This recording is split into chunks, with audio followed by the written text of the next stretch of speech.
Okay, thank you. Lucy Weinstein? Thank you. Apologies. And I think I just got gray hair when Dr. Cataletto had to leave. And I didn't have it when I moved to Huntington. I thank you for allowing me to speak. Thank you. This is the issue of gasoline leaf blowers. I'm Lucy Weinstein. I'm a pediatrician, and I'm chair of the Environmental Health Committee of the Long Island chapter of the Academy of Pediatrics. And I thank you for your work to make Huntington more sustainable, and I certainly hope you'll continue these efforts for the children of Long Island and all of us here. So we're asking you to limit gas leaf blowers in the summer. We particularly don't need them then. There are just so few leaves on the ground. There are many health risks that I'll mention briefly. There's environmental harm, including to water, which we were just talking about the issue of clear water. And there's no downside to limiting GLBs. There's plenty of proof in other communities. Landscape industry doesn't suffer. They don't know that yet, but it's true. In other communities, they've proven they save money, and the town gets good publicity for going green. Okay, so GLBs, leaf blowers, have proven health risks: increased risk of heart disease, asthma, other lung disease. Carcinogens are known to be produced, including benzene. That's awful stuff. Butadiene. They increase the risk of lung cancer, bladder cancer. These are proven risks. Breast cancer is one that's already been proven. The particulate matter, these are small particles. They're so small that they actually lodge in the deep portion of the lungs. We can't see them. So people don't realize how bad they are because we just don't see them.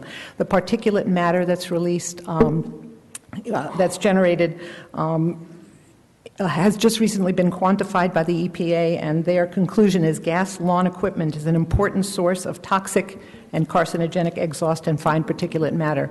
Another recent source, a Harvard School of Public Health study. I think they're pretty reputable, don't you think? Yeah.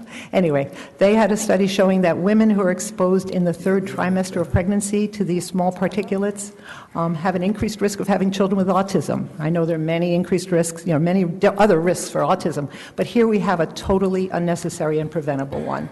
So that's another medical risk. The Suffolk Medical Society, by the way, recently got in touch with me. They consider the issue so important that they've actually drafted a resolution. This is just a draft. I'm not allowed to submit it to you. You could submit it to us in writing, too, when it's done. Okay. This is just a draft. Right. Anyway, they're going to submit this to the statewide medical society of the state of New York to ask to ban leaf blowers throughout the whole state. So in other words, there's so many medical organizations and health organizations that would wish to limit it. Children are particularly at risk. That's my purview. Their organs are not fully developed. They're more susceptible to the damage. They're closer to the ground. They breathe more quickly, so they get more of the contaminants in their lungs. And as they're low down and these blowers blow up such lovely things like pesticides and rodent feces and heavy metals, just delightful things, they get them into their lungs. And in the summertime, when we're talking about a limit, they're outside more. They're playing, they're not in school, so they have a much greater risk at that time. And then noise, it's not just an annoyance. The noise has been shown to reduce children's attention span, learning, problem-solving, memory. Seriously, good medical research. Noise exposure, okay. Thank you. All righty. Thank you so much. Dr. Weinstein, before you go, you should know, and everybody here should know, when the supervisor at the last meeting had talked about we wanted to do a public service announcement and really get the word out and then see what kind of feedback we got from the community. I had Quiet Communities came in. They did a presentation which we filmed, and we're working on putting that together as a PSA to get that out, and then we'll do another survey and see where the numbers are, and then hopefully one day Yeah, I was just going to say, can there's all just no reason to vote for delay it. it. It's just a win-win situation. We'll help with education. Landscapers are already starting to be educated. Cornell Cooperative Extension. Just every minute we delay, kids are just getting... Great. Thank you, Dr. Weinstein. Thank you. Tova Plott.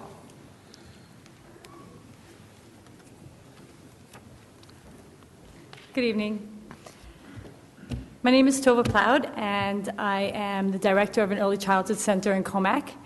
I would like to thank the esteemed members of the board for allowing me to speak this evening. I will be brief. I came here this evening to urge you to limit the use of gas-powered leaf blowers to the fall season. As the director of an early childhood center and an adult who suffered from asthma as a child, I'm acutely aware of the damage air pollution has on a growing child and the negative effects it has on both school attendance and performance. I know that there are others far more qualified who are here this evening who will speak of the medical implications, as you just heard from Lucy Weinstein. So I will stick to the effects the damage caused by leaf blowers to our children's health can have on their educational success in school and beyond. Respiratory diseases contribute greatly to a drop in school attendance rates. Children with asthma typically miss more school days due to doctor's appointments, trips to the emergency room, symptoms of asthma, and environmental triggers. A study found about 40% of those students absent from school at any given time has been diagnosed with asthma. It's a huge number. This is an incredible statistic, and one we must work to improve. Absenteeism and illness contributes to lower academic success, low self-esteem, and poor cognitive and emotional growth. As the weather grows warm, we all look forward to spending more time outdoors and enjoy the benefits of suburban life here on Long Island. One of the greatest benefits of living and working here is the fresh air and open spaces. Just as we make sure that the ground is kept clean and soft and safe for our children to play, we must also make sure that the air that they breathe, and that we all breathe, is kept clean to keep them safe. As leaders, educators, parents, and community members, it is our duty to recognize when the risk does not outweigh the gain. In the case of gas leaf blowers during the off-season, it is clear that the risks posed to our children's health and growth are not worth the minuscule benefits one might have by using a leaf blower during the summer season. I ask you this evening to do your part and keep the air here fresh and clean, and I urge you again to consider and pass a proposal to limit the use of gas-powered leaf blowers to the fall season for the health and safety of our children. Thank you. Thank you. Van James Gurnis.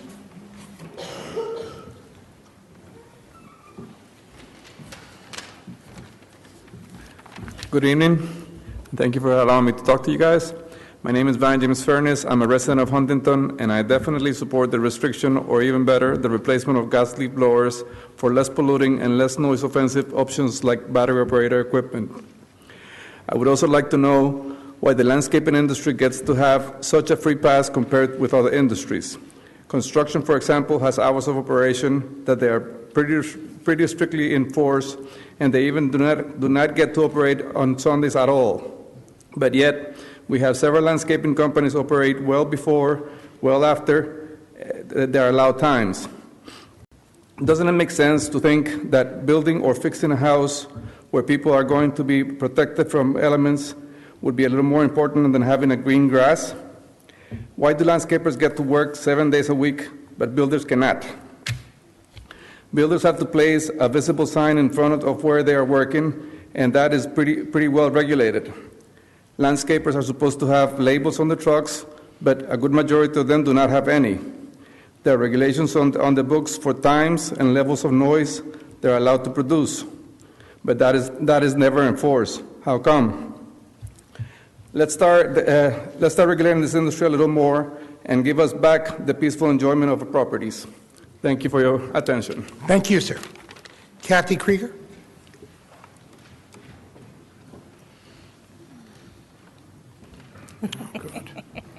Hello. My name is Kathy Krager. I'm a resident of Huntington at 279 Crombie Street. This is Karen Jacobs, also a resident of Huntington. Karen's wearing a mask because she has a health condition that is aggravated by the fumes from the gas leaf blowers, and she feels that she has to wear this mask on her property when the gas blowers are in the neighborhood. By now, thanks to Dr. Lucy Weinstein, we've heard some of the scientific facts on how this gas blower fumes situation affects the health of individuals. So I am speaking on behalf of all of us and our health, so that you will pass legislation limiting the use of the gas blowers and the times that you use them. Leaf blowers, while I'm a lover of great inventions, gas leaf blowers are tools that need tweaking. I feel if we continue to allow these machines to be used, they should be modified in order that they do not pollute our air and to lower their noise level, a muffler, for instance. I also feel they should limit the times they can be used. Why should anyone be woken up at 7 a.m. by that loud buzzing right outside their window just because the law says landscapers can operate them? If I were a landscaper, I would be flinching as I started up that engine at 7 a.m., knowing that I'm waking up the entire neighborhood. It's about our quality of life. I have asthma now. Fighting to breathe each day is new to me. I have only recently developed this condition. I'm a singer who wishes to continue to sing, and these machines are damaging our air. Whether you sing or talk or play the sax or paint or you're a billionaire, it will all mean nothing when we cannot breathe. Dramatic? Maybe, but that's where we're headed if we don't get hip to taking care of our planet's air and other resources. Back to the leaf blowers. While rakes create no noise, leaf blowers irritate neighbors, generate CO2 emissions, and threaten public health. And what do they accomplish? Practically nothing. Instead of collecting the dirt and leaves, they simply blow them around. Leaf blowers are inappropriate technology, as defined by E.F. Schumacher in his book, Small is Beautiful. Honestly, one of the best things all of us able-bodied people could do for ourselves is get off the couch and rake our own lawns. When did that simple chore become so difficult, actually, is what I feel. My mom is 74 years old and has 1.5 acres of property and takes care of it with a rake and an electric leaf blower. That's all I really have to say. Thanks for listening. Thank you. Bonnie Sages.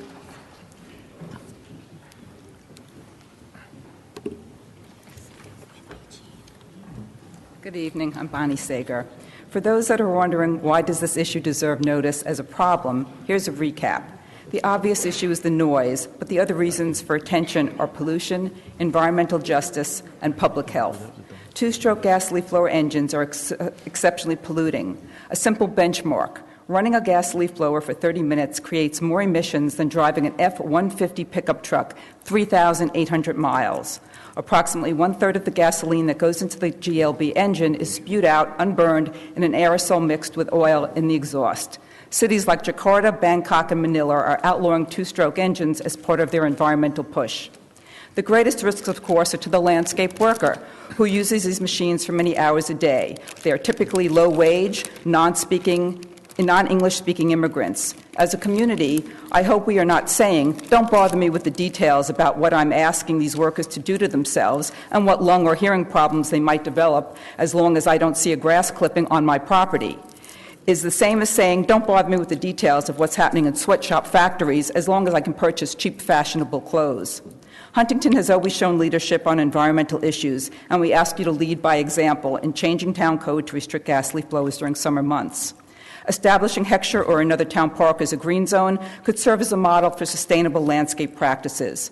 The fertilizer nitrogen-rich grass clippings being blown off hardscapes are ending up in our storm drainage and into the Long Island Sound, contributing to the algae bloom. The Suffolk County North Shore Embayments Watershed Management stated, and I quote, "improve surface water quality through such measures as discouraging dumping or yard debris and the use of leaf blowers that push yard clippings into the street," end quote. Some believe that there will be a price increase if gas leaf blowers are restricted. We submitted a statement last month from Terry Joshi from the Yonkers Planning Department stating that there have been no price increases in Yonkers. We've also spoken to other towns in Westchester which confirm that. We have heard landscapers that have transitioned to lithium battery blowers are actually charging less in several areas of the country. The break-even point of a lithium battery commercial-grade blower is 9 to 12 months. After that, the savings that come from eliminating gas and oil alone range from $800 to $1,600 per year, depending on gas prices. If you include maintenance costs, the savings become even greater. We are seeing these savings validated by our clients. This is a quote from the American Green Zone Alliance. It is not often you see an issue where something has such specific and direct impacts on so many people. For the sake of our health, our environment, and our quality of life, we ask Town Council to restrict gas leaf blowers during summer months. Thank you. Thank you. Sarah Goldberger? I'm sorry. Goldgraber, right? Goldgraven, yep. Good evening. Thank you for allowing me to speak tonight. I'm Sarah Goldgraven, a preventive medicine and public health doctor at Stony Brook University Medical Center. Today I would like to discuss restricting gas leaf blowers over the summer to help our community stay healthy. As Dr. Weinstein had already mentioned, there's lots of medical risks from the fumes causing increased risks of cancer, bladder cancer, lung cancer, heart disease. But in addition, the noise risk alone has its own effects, and the noise increasing stress can also increase hypertension or high blood pressure, cause hearing loss, sleep disturbance, diabetes. The unwanted and disturbing sound increases the risk for a lot of these negative health outcomes. The noise also reduces children's attention span, learning, problem solving, and memory. And so I wanted to discuss why we should limit these gasoline leaf blowers over the summer. So just to put it in perspective, the gasoline leaf blowers operate for about an hour and can produce more emissions than a car traveling 4,000 miles. So that's longer than from here to California. Over the equivalent of 40 it's the equivalent of 40 cars idling for over an hour. About 5 pounds of particulate matter per leaf blower per hour blow into the air and can take days to settle. They do not have any emission controls on these blowers. They contribute to water pollution. And Americans spill about 17 million gallons of gasoline each year filling their lawn equipment. Most gasoline leaf blowers operate from 90 to 100 decibels, and the World Health Organization defines noise levels greater than 55 decibels as a level that causes health problems. So rakes, brooms, and electric leaf blowers are effective alternatives that are less polluting and reduce costs to landscapers and homeowners, and landscape companies actually can save money this way. Thank you so much for allowing me to speak tonight. Thank you. Thank you. Robert Rockline?